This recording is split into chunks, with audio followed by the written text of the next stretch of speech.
Assalamualaikum warahmatullahi wabarakatuh. Perkenalkan, nama saya Melina Oktasia dari Fakultas Ekonomi Bisnis, jurusan Manajemen Universitas Mercu Buana. Kali ini saya akan menjelaskan beberapa topik terkait mata kuliah perilaku konsumen.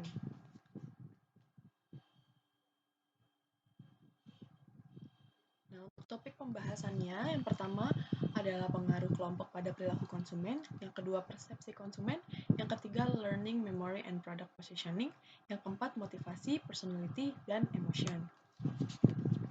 Nah, untuk materi yang pertama adalah pengaruh kelompok pada perilaku konsumen. Nah, pengertian perilaku konsumen menurut para ahli. Menurut Kotler, perilaku konsumen adalah mempelajari cara individu, kelompok, dan organisasi memilih, membeli, memakai, serta memanfaatkan barang, jasa, gagasan, atau pengalaman dalam rangka memuaskan kebutuhan dan hasrat mereka. Sedangkan menurut Solomon, perilaku konsumen adalah sebuah proses pengambilan keputusan yang dipengaruhi oleh faktor internal, sosial, situasional, dan eksternal. Nah, faktor internal itu seperti motivasi, pembelajaran, sikap, kepribadian, dan gaya hidup. Untuk dari sosial budaya itu seperti subbudaya, kelas sosial, dan keberadaan kelompok. Nah, untuk situasional yaitu seperti halnya lingkungan dan waktu. Nah, agar memberi pengertian yang jelas tentang kelompok, berikut ini diawali dengan proses pertumbuhan kelompok itu sendiri. Nah, individu sebagai makhluk hidup mempunyai kebutuhan yang menurut Maslow dikenal sebagai yang pertama, ada kebutuhan fisik, kebutuhan atas rasa aman, kebutuhan atas kasih sayang, kebutuhan atas prestasi dan prestis, dan yang kelima adalah kebutuhan untuk melaksanakan sendiri. Nah, individu memiliki potensi untuk memenuhi kebutuhan tersebut di atas. Namun, potensi yang ada pada individu yang bersangkutan terbatas, sehingga individu harus meminta bantuan kepada individu lain yang sama-sama hidup dalam satu kelompok. Nah, dari pembahasan di atas, kita dapat tarik kesimpulan bahwa kelompok adalah suatu unit yang terdapat beberapa individu yang mempunyai kemampuan untuk berbuat dengan kesatuannya dengan cara dan atas dasar kesatuan persepsi. Nah, selanjutnya adalah pengertian dinamika kelompok. Dinamika adalah tingkah laku warga yang satu secara langsung mempengaruhi warga yang lain secara timbal balik. Nah, jadi dinamika berarti adanya interaksi dan interdependensi antara anggota kelompok yang satu dengan anggota kelompok yang lain secara timbal balik dan anggota kelompok dengan kelompok secara keseluruhan. Nah, untuk pengertian dinamika kelompok sendiri berarti suatu kelompok yang teratur dari dua individu atau lebih yang mempunyai hubungan psikologis secara jelas antara anggota yang satu dengan yang lain. Dengan kata lain, antar anggota kelompok mempunyai hubungan psikologis yang berlangsung dalam situasi yang dialami secara bersama-sama. Nah, persoalan dalam dinamika kelompok. Dalam dinamika kelompok ada 5 persoalan. Yang pertama ada kohesi atau persatuan, di mana dalam persoalan kohesi akan dilihat tingkah laku anggota dalam kelompok, seperti proses pengelompokan, intensitas anggota, arah pilihan, nilai kelompok, dan sebagainya. Yang kedua, ada motif atau dorongan. Persoalan motif ini berkisar pada interest anggota terhadap kehidupan kelompok, seperti kesatuan berkelompok, tujuan bersama, orientasi diri terhadap kelompok, dan sebagainya. Nah, untuk yang ketiga ada struktur. Persoalan ini terlihat pada bentuk pengelompokan, bentuk hubungan, perbedaan kedudukan antar anggota, pembagian tugas, dan sebagainya. Untuk yang keempat adalah pimpinan. Nah, persoalan pimpinan ini tidak kalah penting pada kehidupan berkelompok. Hal ini terlihat pada bentuk-bentuk pemimpinan, tugas pimpinan, sistem kepemimpinan, dan sebagainya. Untuk yang kelima adalah perkembangan kelompok. Nah, persoalan perkembangan kelompok dapat pula menentukan kehidupan kelompok selanjutnya, dan ini terlihat pada perubahan dalam kelompok. Senangnya anggota tetap berada dalam kelompok, perpecahan kelompok, dan sebagainya. Selanjutnya adalah kelompok acuan. Kelompok rujukan atau acuan atau reference group adalah kelompok yang digunakan sebagai alat ukur atau standar untuk menilai diri sendiri atau untuk membentuk sikap. Grup referensi seseorang dapat berasal dari kelas sosial, subbudaya, atau bahkan budaya yang sama atau berbeda jenis grup. Jenis grup referensi itu terdiri dari yang pertama adalah contextual group, yaitu kelompok yang mensyaratkan keanggotaan dan merupakan kelompok di mana konsumen terus beraktivitas bersama dengan para anggota kelompok lain. Yang kedua ada disclaimant group, adalah kelompok yang menolak suatu ide maupun produk, seperti misalnya Yayasan Kanker yang menolak konsumsi rokok dan mempengaruhi anggota masyarakat untuk tidak mengkonsumsi rokok. Nah, yang ketiga adalah aspirational group, adalah kelompok tanpa keanggotaan yang mempengaruhi konsumen untuk bersifat positif terhadap suatu produk. Misalnya, model iklan yang mempengaruhi konsumen untuk membeli suatu produk. Yang keempat, avoidance group, adalah kelompok tanpa keanggotaan yang dengan sengaja menghindar dari produk. Misalnya, vaksin diberitakan merusak kesehatan dan menyebabkan kanker. Oleh karena itu, para ibu rumah tangga menghindari pemakaian vaksin itu. Nah, untuk faktor-faktor yang mempengaruhi kekuatan pengaruh komponen kelompok acuan adalah yang pertama, informasi tentang produk dan pengalaman menggunakan produk tersebut. Yang kedua, kredibilitas, daya tarik, dan kekuatan kelompok acuan. Yang ketiga, produk yang menonjol secara visual maupun verbal adalah produk-produk yang dikonsumsi di depan umum dan juga produk yang eksklusif seperti barang-barang mewah. Yang keempat, besar kecilnya resiko yang dipersepsi konsumen bila dia menggunakan produk tersebut. Nah, selanjutnya adalah kelompok rujukan. Kelompok rujukan adalah grup referensi yang melibatkan satu atau lebih orang yang dijadikan sebagai dasar pembanding atau titik referensi dalam bentuk tanggapan, afeksi, dan kognisi serta menyatakan perilaku seseorang. Nah, di sini ada 5 kelompok. Yang pertama ada kelompok persahabatan, yang kedua ada kelompok belanja, yang ketiga ada kelompok kerja, yang keempat ada brand communities, yang kelima adalah kelompok masyarakat maya atau virtual group or communities. Nah, berikut ini ada 5 jenis kelompok rujukan. Jenis yang pertama adalah formal atau informal. Karakteristiknya adalah formal memiliki struktur yang rinci dengan jelas, contoh kelompok kerja di kantor. Sedangkan kelompok informal tidak, contoh kelompok persahabatan atau teman kampus. Yang jenis yang kedua adalah primary atau secondary.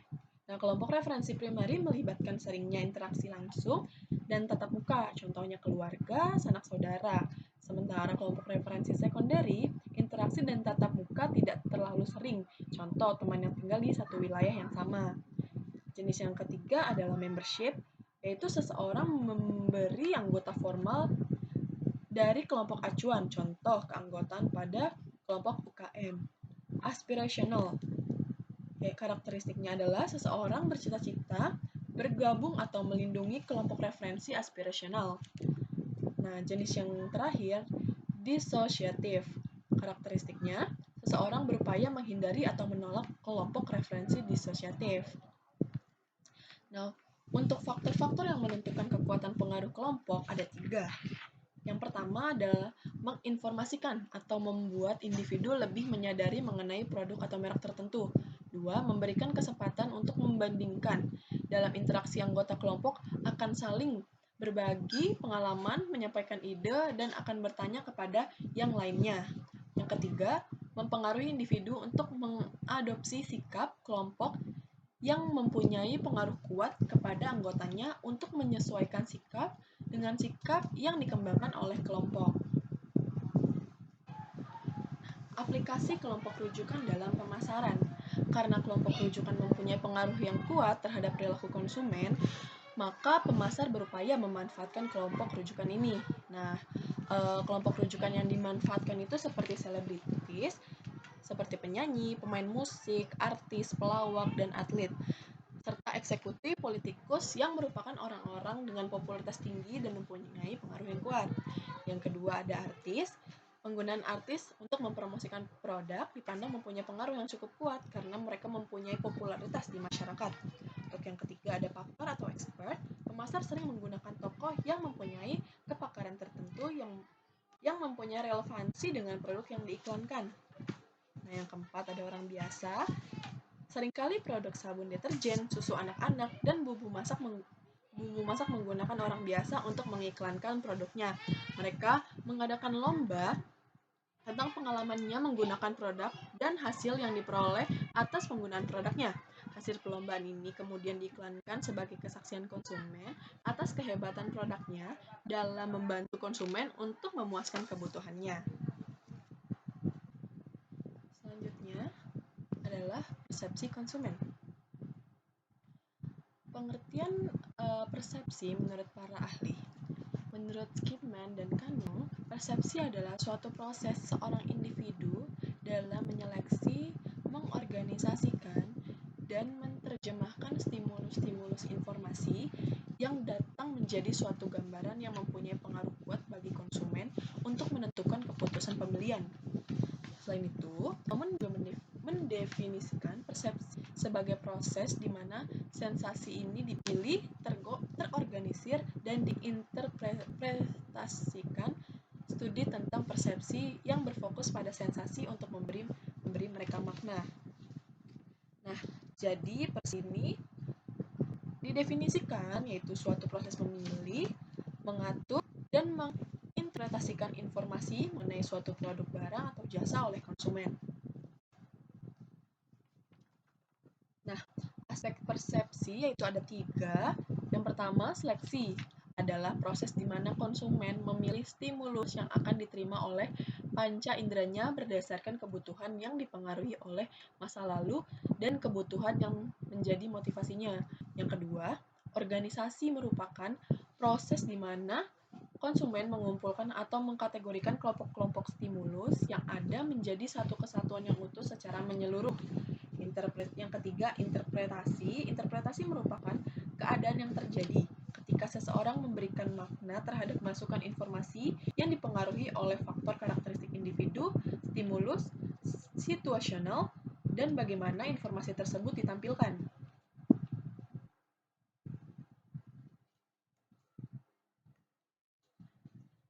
Nah, yang selanjutnya, faktor-faktor yang mempengaruhi persepsi. Faktor-faktor yang mempengaruhi persepsi menurut Walgito yaitu ada 2. Yang pertama ada faktor internal, yaitu faktor yang mempengaruhi persepsi yang berkaitan dengan kebutuhan psikologis, latar belakang pendidikan, alat indera, syaraf atau pusat susunan syaraf, kepribadian, dan pengalaman penerimaan diri, serta keadaan individu pada waktu tertentu. Yang kedua ada faktor eksternal, yang terdiri dari ukuran dan penempatan dari objek atau stimulus, warna dari objek-objek, keunikan dan kekontrasan stimulus, intensitas dan kekuatan dari stimulus, dan motion atau gerakan. Nah, faktor-faktor yang mempengaruhi persepsi menurut Zamroni itu ada 4. Yang pertama, motif, yang merupakan faktor internal yang dapat merangsang perhatian. Adanya motif dapat menyebabkan munculnya keinginan individu melakukan sesuatu atau sebaliknya.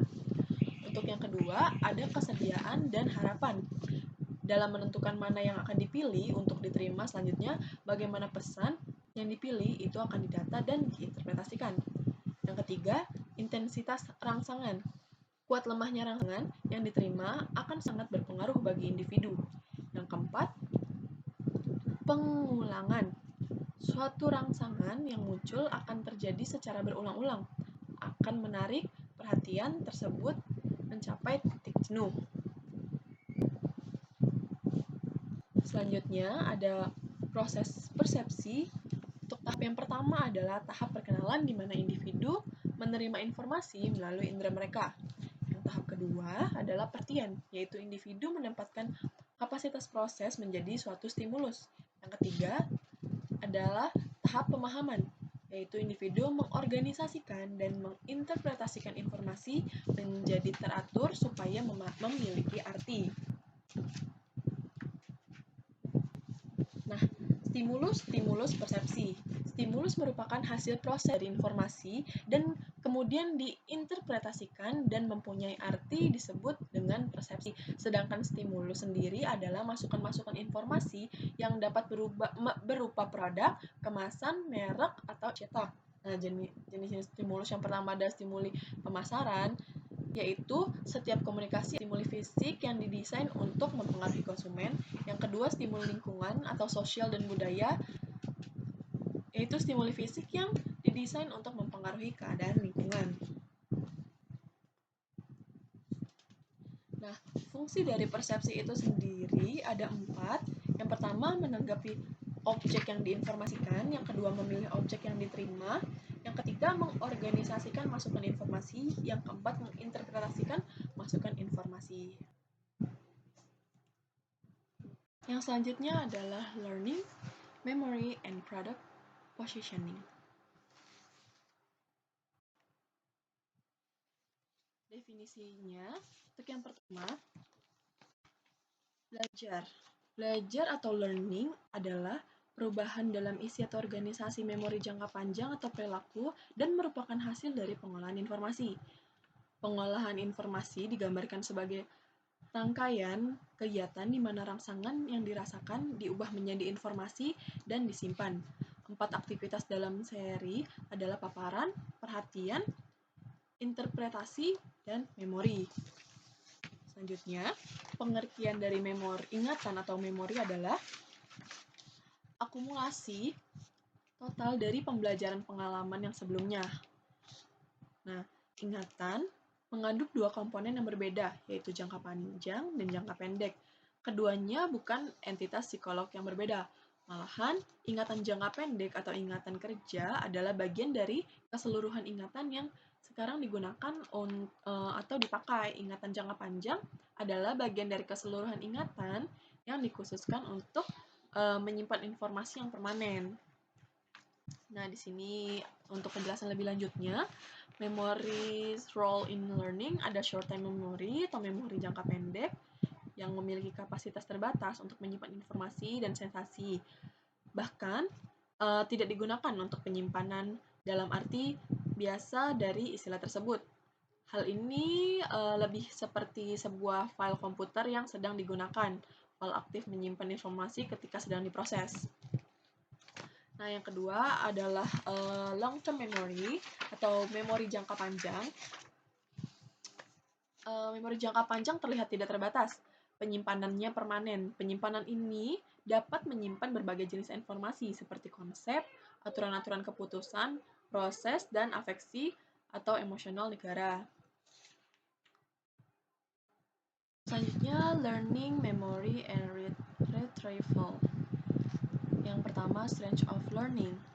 Salah satu faktor adalah kekuatan belajar. Semakin kuat belajar asli, informasi yang relevan lebih mungkin akan diambil bila diperlukan. Kekuatan pembelajaran ditingkatkan oleh 6 faktor. Yang pertama, importance, message involvement, mood, reinforcement, repetition, and dual coding importance. Nah, yang kedua, ada memory interference. Kadang-kadang konsumen mengalami kesulitan mengambil sebuah spesifik sepotong informasi karena informasi terkait lainnya dalam memori mendapat di jalan. Efek ini disebut sebagai gangguan memori. Nah, gangguan-gangguan memori ini terbagi menjadi 4. Yang pertama ada avoid competing advertising.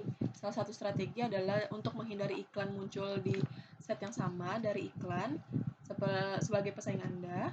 Yang kedua, strengthen initial learning profile. Strategi lain adalah untuk meningkatkan kekuatan belajar awal karena belajar kuat kurang terganggu memori. Yang ketiga, reduce similarity to competing advertising. Iklan dalam kelas produk yang sama, misalnya iklan untuk berbagai merek ponsel, telah terbukti meningkatkan gangguan seperti memiliki iklan yang mirip dengan iklan yang bersaing. Yang keempat, provide external retrieval cues. Isyarat pengambilan penyediaan jalur eksternal untuk menginformasi yang disimpan dalam memori. Nah, untuk yang ketiga, selanjutnya adalah response environment. Retrieval juga dipengaruhi oleh kesamaan pengambilan atau respon lingkungan ke lingkungan belajar asli dan jenis pembelajaran. Dengan demikian, semakin banyak situasi pengambilan menawarkan isyarat mirip dengan isyarat hadir sama belajar, pengambilan efektif yang lebih mungkin akan terjadi. Salah satu strategi adalah lingkungan pengambilan menyerupai lingkungan belajar asli.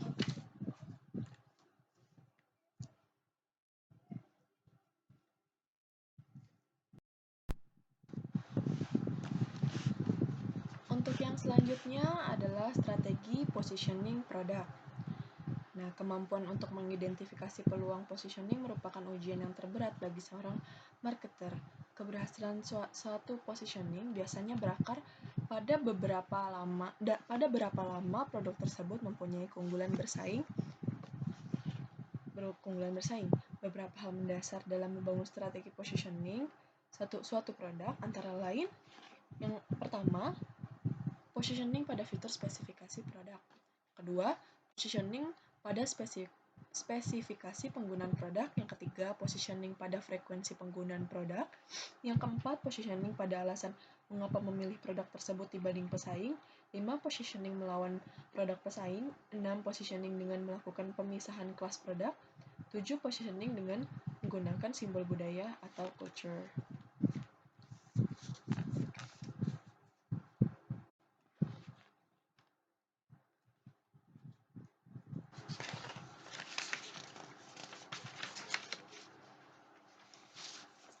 Selanjutnya, brand image dan product positioning.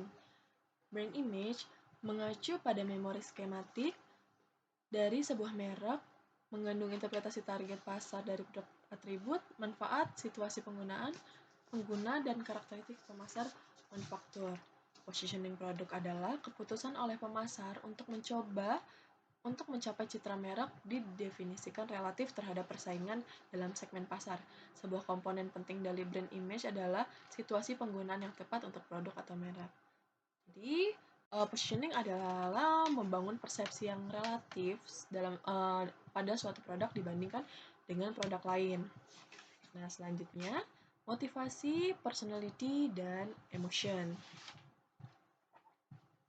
Nah, untuk pengertian motivasi adalah dorongan dalam individu yang memaksa mereka untuk bertindak, yang timbul sebagai akibat kebutuhan yang tidak terpenuhi. Motivasi muncul karena adanya kebutuhan yang dirasakan. Nah, untuk macam-macam motivasi sendiri, yang pertama adalah motivasi positif yang menyangkut kebutuhan atau needs, keinginan atau wants, atau hasrat. Contoh, diskon, hadiah, pelayanan optimum. Yang kedua, motivasi negatif. Misalnya, ketakutan atau fears, dan keengganan atau aversion. Contoh, standar pembelian dalam jangka atau batas waktu tertentu. Keduanya mempunyai fungsi yang sama dalam mendorong dan mempertahankan perilaku manusia. Maka orang menyebut keduanya needs, wants, and desires.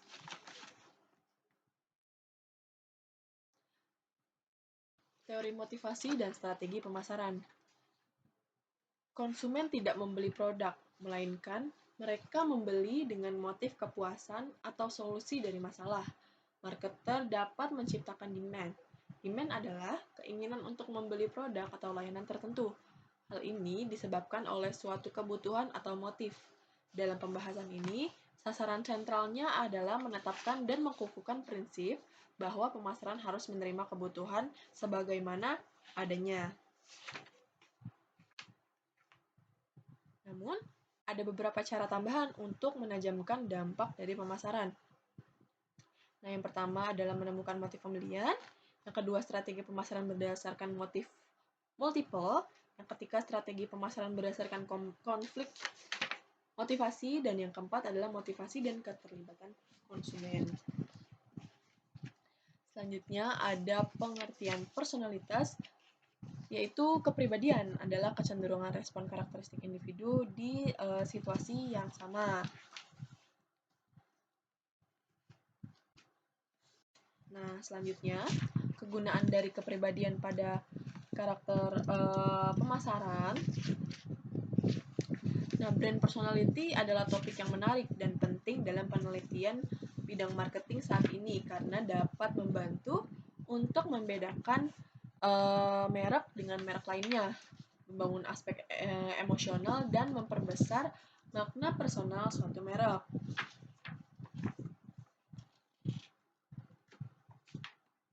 Nah, selanjutnya ada emotion atau emosi. Emosi secara umum dipicu oleh suatu peristiwa yang terjadi di sekitarnya atau environment event. Sehingga, emosi merupakan respon terhadap serangkaian peristiwa eksternal. Emosi merupakan suatu reaksi afektif yang terus-menerus seperti takut, senang, atau gembira, dan marah. Nah, untuk pemasaran emosional sendiri adalah bentuk komunikasi pemasaran di mana satu emosi dimanfaatkan untuk membantu audiens mengidentifikasi ketika ingin membeli suatu produk. Nah, emosi dalam pemasaran seperti kemarahan atau kegusaran, kebahagiaan atau kasih sayang memberikan makna dan kedalaman yang lebih pada pengalaman suatu merek atau produk. Ini menciptakan ikatan emosional antara pelanggan dan perusahaan yang mengarah pada komitmen jangka panjang.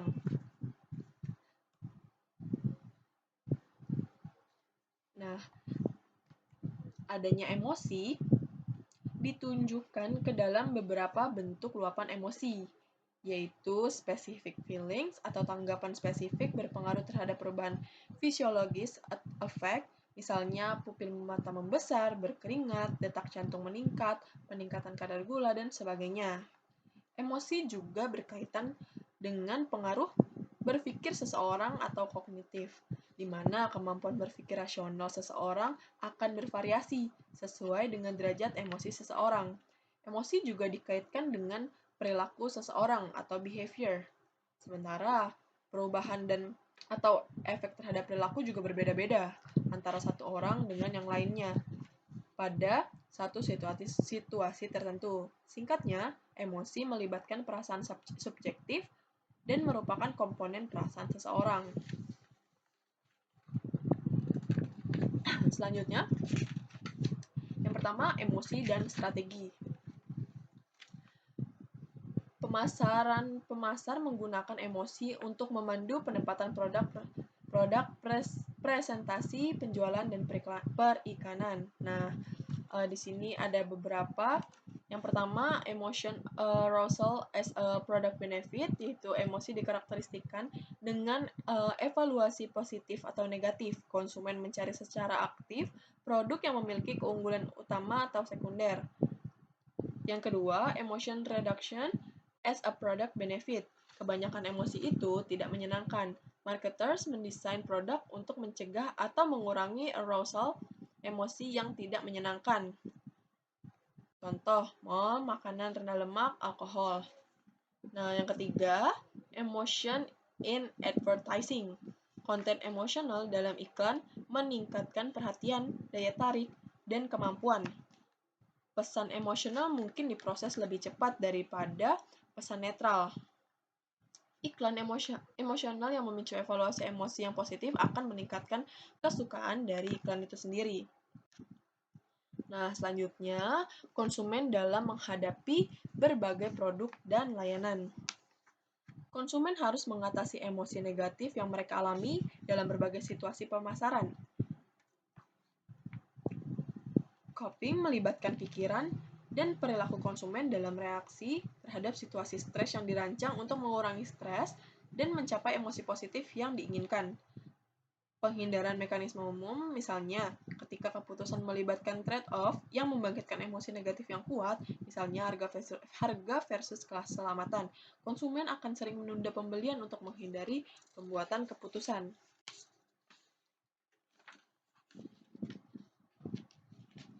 Dan yang terakhir, emosi dalam periklanan. Emosi dapat memainkan berbagai peran dalam iklan. Konten emosional dalam iklan meningkatkan kemampuan perhatian, daya tarik, dan pemeliharaan mereka.